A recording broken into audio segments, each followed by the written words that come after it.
right, as we continue our journey, we talked about animism and its almost like evolution into polytheism and trying to explain why that would happen, how it's so difficult living as an animist, all the different spirits you have to appease or try to control or manipulate. And so it makes sense to move more towards a polytheism where you have these certain spirits are elevated to divine status, and then they have their like sub-spirits under their control.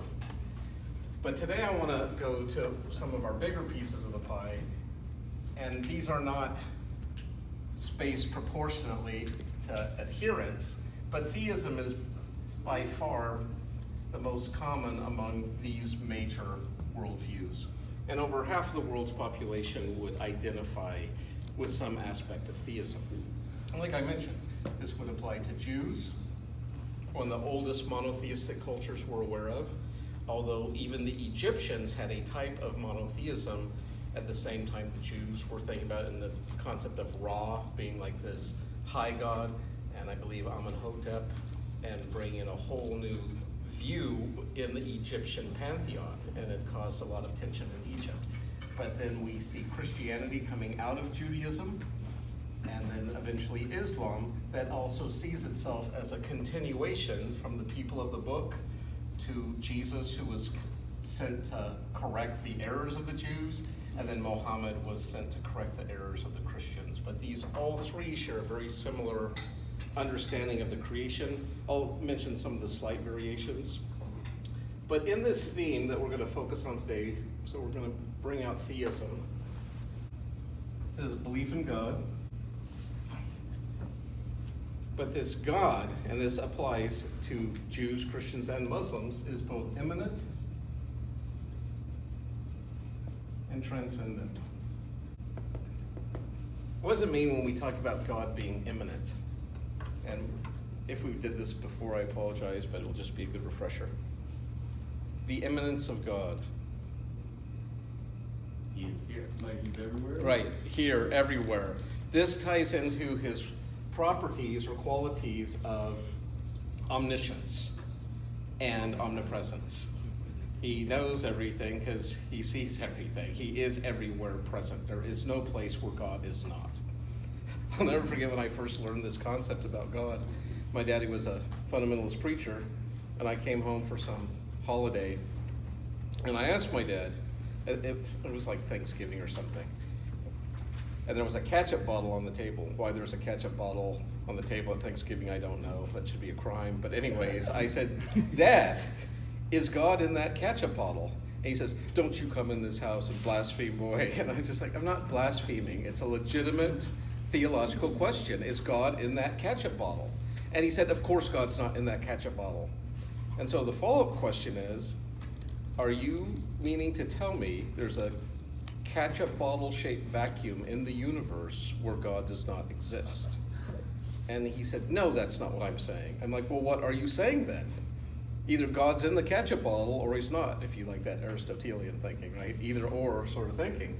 And so finally I got my dad to concede God was indeed in the ketchup bottle. I love this mug, but part of why I love this mug is God is in my mug. And when I drink my coffee,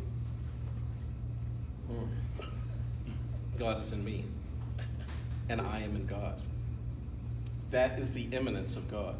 What's so freaky about this worldview is this one, transcendent. What does it mean to say God's transcendent? Beyond. Right, outside of or beyond. He cannot be contained. So here we have a worldview that's claiming God is inside and outside simultaneously. God is everywhere and nowhere.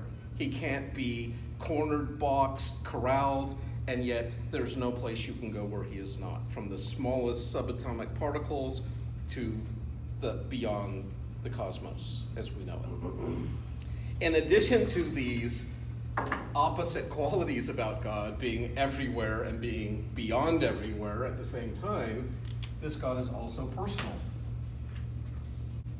Because in a sense, you could say the same thing about the Hindu gods or deities, or even like the Force in Star Wars could have this everywhere, nowhere sort of quality.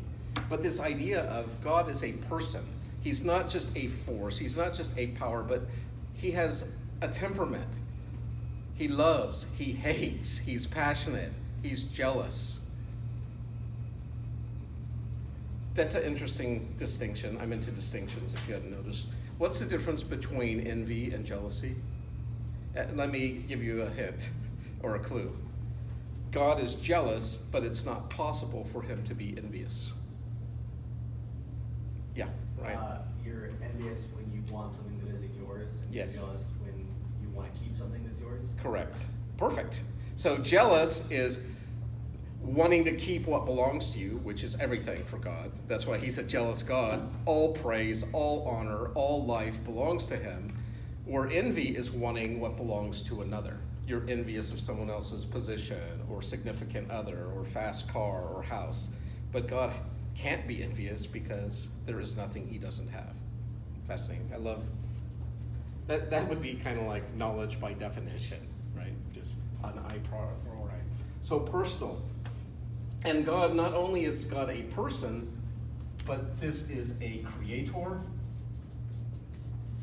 And this creator wants to have a relationship with the creation. So this isn't your blind watchmaker. This isn't someone who just winds up the universe and sets it in motion and takes off. That would be, if you remember that hybrid piece, that would be like the deist. But I want to talk more about these true believers in the core of this faith place, whether they're Jews, Christians, or Muslims, people who believe in a God who is immanent, transcendent, personal. This is a creator who wants a relationship with the creation, and part of how he has done that is through revelation. And in all three of these traditions, we have prophets,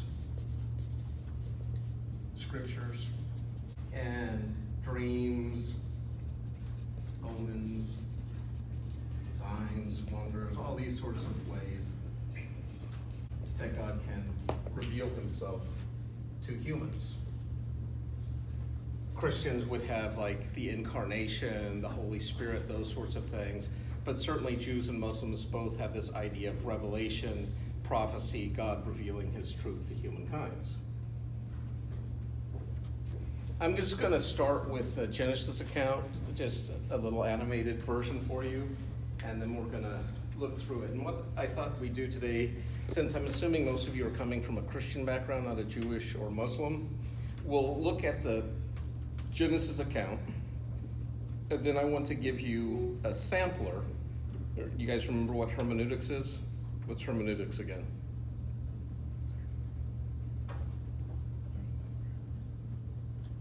We talked about literal, historical, grammatical. We talked about allegorical. Interpretation. Thank you. The art of interpretations is hermeneutics. So I'm going to give you a sampler of different interpretations of Genesis 1 and 2. And hopefully you've been reading that.